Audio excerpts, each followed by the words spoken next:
pourquoi je ne crois en aucun politique en Afrique, que ce soit des hommes politiques ou de femmes politiques, qui tiennent parfois des discours qu'on dit de rupture.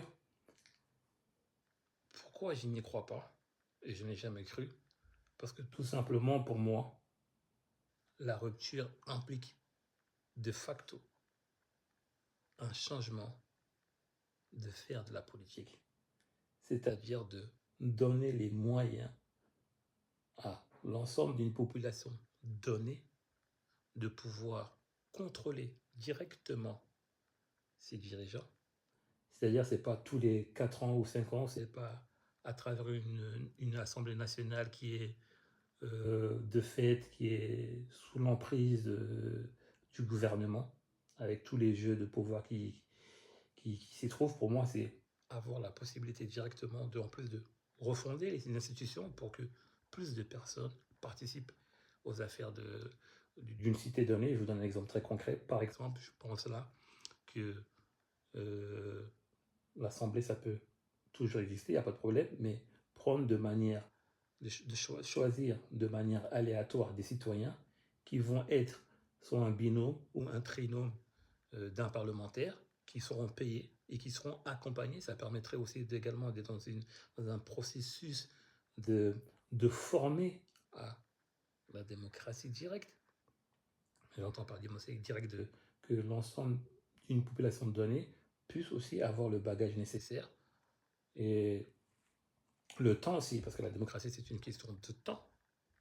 Déjà, rien qu'en prenant des gens au hasard, dire, OK, tel, tel, tel, tu seras dans l'Assemblée nationale, il y aura un parlementaire, tu seras avec lui, ça permet aussi d'avoir un regard sur le parlementaire, ça permet aussi de faire des contre-pouvoirs et aussi vraiment d'impulser des nouvelles normes de faire la démocratie.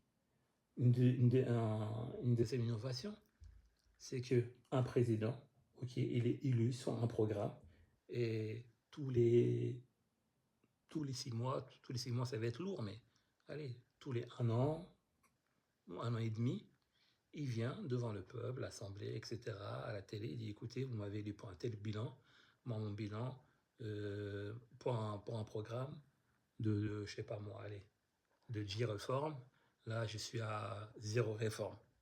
Donc, le mec, c'est-à-dire le dirigeant en question, ne remplit pas ses deadlines. Il saute. C'est-à-dire, en fait, il faut faire en sorte, dans les modes de gouvernance à venir, que si un dirigeant ne remplit pas ses engagements au bout de 1 an, 1 an et demi, basta, il saute. On ne va pas attendre 5 ans, 6 ans ou 7 ans pour ensuite... et voilà. Il faut intégrer ce processus-là, ce processus de démocratie générale où l'ensemble des habitants d'un territoire donné y participent concrètement et aussi, encore une fois, que le dirigeant soit révocable à tout moment.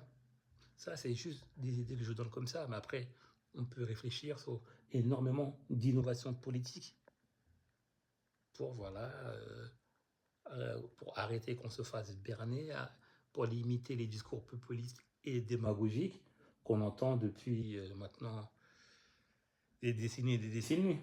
Quel est le statu quo aujourd'hui en 2025? Il faut faire le bilan.